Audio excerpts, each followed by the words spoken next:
Hello, today I'm going to be talking about work, energy, and power, and specifically I'm going to be looking at energy and conservative forces as well as conservation of energy. So, energy is often characterized in two forms, one of them being kinetic energy and the other being potential energy. Kinetic energy is, or which can also be called energy of motion, is the ability or the capacity of a moving object to move another object, and it can be calculated by the formula K kinetic energy is equal to 1/2 mv squared. On the other hand, potential energy is energy an object possesses due to its position or state of being, which is another form of energy. Now I'm going to move on and I'm going to talk about conservation of energy. The understanding that the total amount of energy in the universe remains fixed is known as the law of conservation of energy. It also states that energy cannot be created nor destroyed, it can only be changed. So this is a form of relating kinetic energy to potential energy. Essentially, it's saying that kinetic energy can be converted to potential energy, and potential energy can be converted to kinetic energy, but no energy, the final energy of the system will be the same as the initial energy of the system.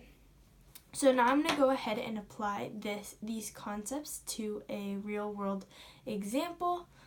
First, I'm going to read it out loud. It's number 11 from the AP Physics multiple choice section exam.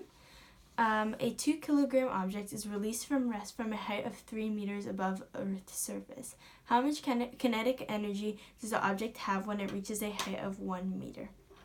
Alright, so I'm going to go ahead and draw a diagram, a little diagram so I can visualize this a little bit better. So we've got a 2 kilogram object. I'm just going to make it a square. 2 kilogram object is released from rest from a height of 3 meters above Earth's surface. So let's say this is Earth's surface. And so this distance is 3 meters. How much kinetic energy does the object have when it reaches a height of 1 meter?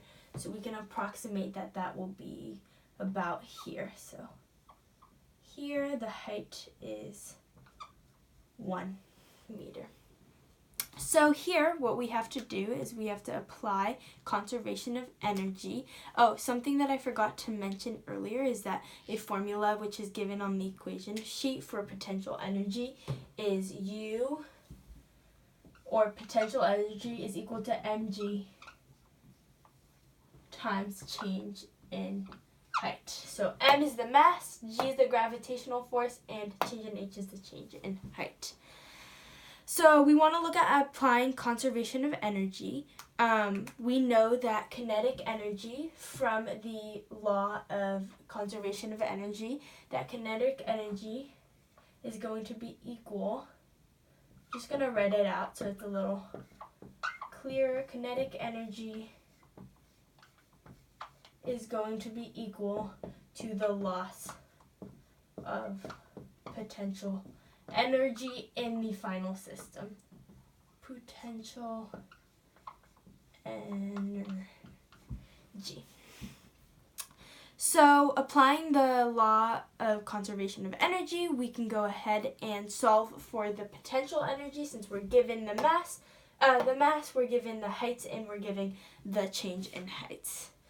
So U equals mgh again.